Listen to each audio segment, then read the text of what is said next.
Salut à tous, amis parisiens, supporters du PSG, j'espère que vous avez la pêche. Moi pour ma part, je vais très très bien, je suis super content de vous retrouver pour un nouveau débrief. On va analyser cette rencontre qui opposait Seattle au Paris Saint-Germain, match qui comptait pour la troisième et dernière journée de phase de poule de la Coupe du Monde des clubs. Victoire des hommes de Luis Enrique, 2 buts à 0. Vicha Kvaratskhelia avait ouvert le score à la 35e minute de jeu. Et la 66e, Achraf Hakimi fait le break. Et grâce à ce succès, le club de la capitale termine cette phase de poule avec la première place. Le classement final se affiche juste ici. Donc on finit cette campagne de Coupe du Monde des clubs, cette phase de groupe, avec la première place. 6 points au total, 2 victoires et une défaite, à égalité avec Botafogo et l'Atlético Madrid. Mais ce qui fait la différence, c'est le goal average. Plus 5 pour le PSG, plus 1 pour Botafogo et un moins 1 pour l'Atlético Madrid. Donc les deux équipes qualifiées pour les huitièmes de finale sont le Paris Saint-Germain et Botafogo. Et le prochain adversaire des hommes de Luis Enrique sera l'Inter Miami, le club où joue Léo Messi. Bon, on va parler de ce qui s'est passé durant ce match face à cette équipe américaine de Seattle. Bon, on va pas se mentir, c'était pas le match de l'année. On n'a pas vu une grande équipe du Paris Saint-Germain. Mais le plus important, c'est les 3 points. Il fallait assurer notre place en huitième de finale. Il fallait prendre les 3 points pour se qualifier pour les huitièmes de finale de cette Coupe du Monde des clubs. La première période, on a vu un Paris Saint-Germain en mode diesel. C'est-à-dire que le premier quart d'heure, on était un peu en difficulté. On avait du mal à rentrer dans le match. Seattle qui avait mis en place un pressing assez haut pour justement gêner les Parisiens dans la relance, dans la construction du jeu. Ils se sont créés une ou deux occasions. Il y a eu à un moment donné une boulette de Donnarumma qui a failli nous coûter cher. Il avait voulu dribbler un joueur de Seattle et derrière relancer proprement pour William Pacho. Malheureusement, sa relance était manquée, donc c'était revenu dans les pieds de Ferreira, je crois, l'attaquant de Seattle. Heureusement pour nous, sa frappe était partie dans les tribunes du stade. Donc Seattle, ouais, qui a failli ouvrir le score. Paris qui, malgré tout, monte en puissance, montre un autre visage dans cette première période. On voit des Parisiens qui gagnent de plus en plus en confiance, qui montent en puissance, qui mettent du pressing, qui mettent de la vitesse dans le jeu, sur les côtés, que ce soit avec Kvaratskhelia ou encore Désiré Doué. On a eu des occasions, malheureusement ça manquait un petit peu de justesse dans la finition, même avec Mayoulou tu sentais que c'était pas assez tranchant dans le dernier geste. Après il faut reconnaître aussi que le gardien de Seattle, Frey, a fait un très gros match, malgré les 2 buts encaissés, il a quand même fait un très gros match, il a limité la catastrophe. Malheureusement à la 35e minute, le gardien de Seattle ne peut pas faire grand chose sur le but de Kvaratskhelia, sur un corner de Désiré Doué, mal dégagé par la défense de Seattle, ça revient dans les pieds de Vitinha qui frappe. À l'origine, elle n'était pas cadrée, la frappe de Vitinha, avec de la réussite, c'est dévié par le dos de Kvaratskhelia et Frey, le gardien de Seattle, est battu. Ça fait 1-0, Paris qui ouvre le score, donc c'est bien, ça fait du bien au moral. C'était compliqué, mais comme je disais, on est monté en puissance et on est récompensé de nos efforts. Donc 1-0 pour le Paris Saint-Germain et c'est le score à la mi-temps. Deuxième période, Paris qui justement lance son jeu. Seattle de son côté, on sentait qu'après le premier but, ils avaient pris un gros coup derrière la tête et moralement ils avaient un petit peu abandonné, un petit peu abdiqué. Leur tactique c'était de défendre à 11 derrière et dès qu'ils récupèrent le ballon c'était parti en contre-attaque. La tactique c'était bloc bas contre-attaque. Et on sentait qu'ils ont énormément subi. Ils ont pris un sacré bouillon en deuxième période. Luis Enrique qui a fait des changements avec les entrées de Ramos, de Barcola ou encore de Warren Zaïre-Emery. Ça a porté ses fruits, puisqu'à la 66e, on fait le break grâce à Achraf Hakimi sur une contre-attaque parisienne emmenée par Bradley Barcola sur le côté gauche. L'ancien Lyonnais qui fait parler sa vitesse. Et derrière, Barcola qui centre à terre pour Achraf Hakimi avec beaucoup de calme, beaucoup de sang-froid. Le Marocain qui ajuste parfaitement Frey d'un plat du pied. Le but, c'est très bien joué, très belle action de jeu, une très belle contre-attaque. Et Kimi qui permet aux Parisiens de faire le break. 2 buts à 0. Seattle, de son côté, n'a pas réussi à réduire le score. Ils ont essayé en fin de match, malheureusement, ça n'a pas fonctionné, manqué de réalisme. Donc voilà, Paris qui s'impose 2-0 et donc on est qualifié pour le tour suivant de cette Coupe du Monde des clubs. Maintenant, on va passer à la composition d'équipe que Luis Enrique a alignée pour ce match. Le 11 de départ, je l'affiche juste ici. Donc l'entraîneur espagnol qui, comme d'habitude, a aligné son fameux 4-3-3 avec, dans les cages, Gigio Donnarumma. La charnière centrale, c'était Marquinhos associé à William Pacho. Marquinhos qui avait le brassard de capitaine qui faisait son retour dans le 11 de départ par rapport au match face à Botafogo. Il était laissé sur le banc. Les latéraux, Achraf Hakimi à droite, Nuno Mendes à gauche. Le milieu de terrain, Vitinha positionné en 6. Fabian Ruiz et João Neves en relayeur.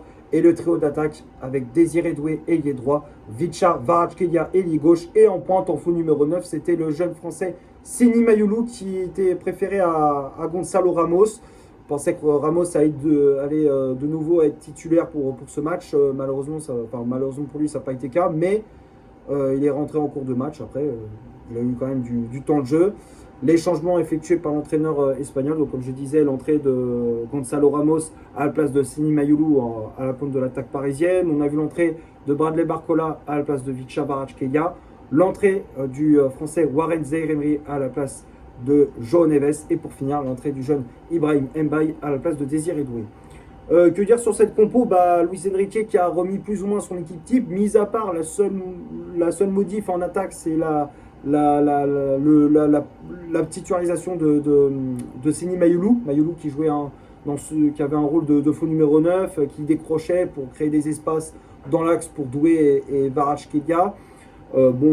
C'était pas un super match, je trouvais que ça n'a pas trop bien fonctionné, autant quand c'est Dembélé, quand c'est un autre joueur, même Doué, des fois ça marche, des fois, mais Mayulu, tu sens que c'est pas son rôle, tu vois, il a pas l'habitude dans ce rôle de faux numéro 9, on l'a bien vu, il avait du mal.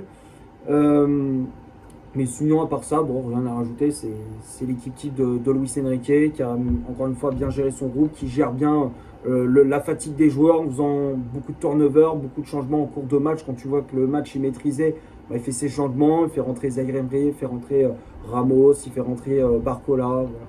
Encore une fois, Luis Enrique qui gère comme d'habitude la fatigue des joueurs, donc il effectue beaucoup de turnover durant ces matchs. On va passer maintenant du côté des statistiques de cette rencontre. On va commencer par Seattle.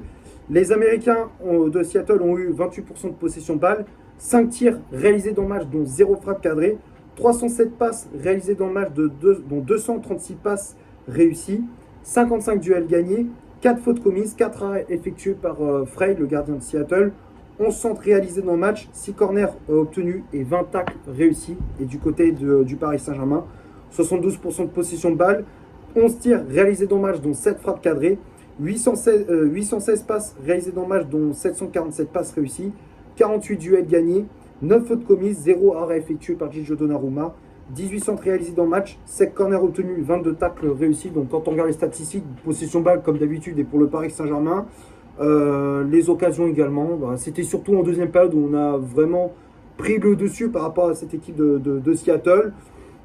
Seattle de son côté, malheureusement le peu d'occasions qu'ils avaient, ils n'ont pas réussi à les mettre au fond. Ils auraient pu, sur 2-3 situations, surtout en première période, ils auraient pu ouvrir le score. Malheureusement pour eux, ils ont manqué de réalisme.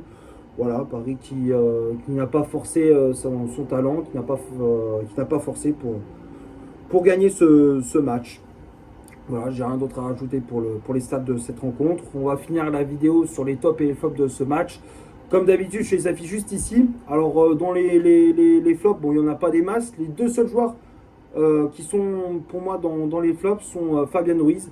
Ruiz qui a fait un match assez discret par rapport à Vitinha et João Neves. Les deux sont vraiment illustrés. Ils ont eu le ballon, ils ont fait beaucoup de différences. Ils ont récupéré pas mal de ballons.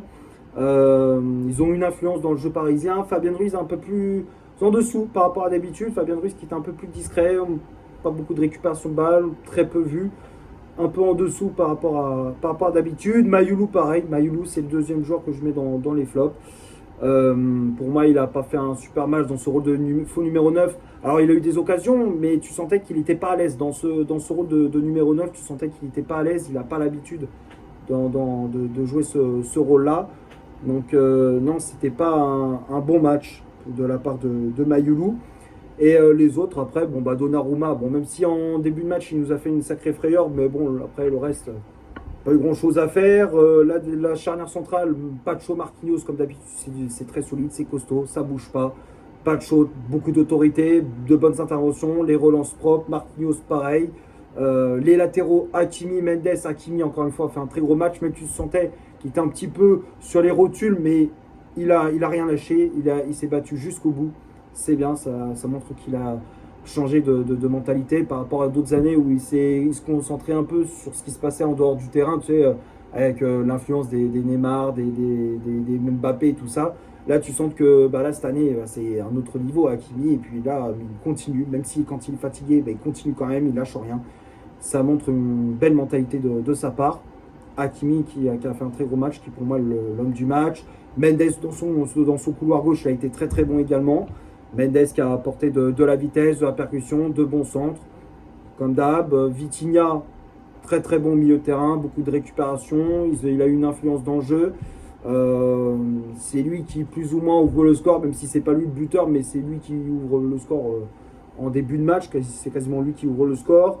Voilà, Vitinha qui a fait un bon match, Neves qui a encore une fois fait un très bon match aussi, beaucoup de harangue, de grinta au milieu de terrain, il a récupéré pas mal de ballons, s'est projeté pas mal de fois vers l'avant, il aurait pu marquer également à la fin du match, malheureusement bah, ça manquait un peu de réussite, hein. À un moment donné il y a eu une occasion où il aurait pu marquer, malheureusement c'était un joueur de Seattle qui a évité le but, un sauvetage sur la ligne, mais sinon Neves a fait un bon match, et puis les Kvaratskhelia et Doué un peu en dessous, enfin entre les deux, Kvaratskhelia fait un meilleur match, tu vois. Moi j'ai préféré la performance de Kvaratskhelia, il a apporté beaucoup de vitesse, de précision dans son couloir, que Doué, il a un peu, des fois il en faisait un peu trop, tu vois, dans ses dribbles, dans ses gestes techniques, il en faisait un peu trop, tu vois. Mais voilà, après Doué, il n'a pas fait un mauvais match, mais en tout cas, Kvaratskhelia, pour moi, il a fait un meilleur match que Doué. Et puis les remplaçants, Ramos, Barcola, Zaïre Emery et Mbaye, les quatre, ils ont fait une entrée en jeu correcte. Voilà, je pense avoir fait le tour pour ce Seattle Paris Saint-Germain. J'espère que le débrief vous aura plu. Si c'est le cas, vous laissez un énorme like. Tu t'abonnes, tu n'hésites pas à me dire dans les commentaires ce que tu as pensé du match et de mon débrief. Partage la vidéo sur tes réseaux sociaux. N'hésite pas à faire un tour sur mon compte Instagram. Je te l'affiche juste ici, hein. J'affiche les dernières infos sur les mercatos, sur ce qui se passe au Paris Saint-Germain et à Manchester United également, hein. Dès qu'il y a une info mercato, je donne l'information. Tu me suis sur Instagram, je donne toutes les dernières informations par rapport au mercato des deux clubs respectifs. Et d'ici là, portez-vous bien. On se retrouve pour un prochain débrief. Ciao et allez Paris.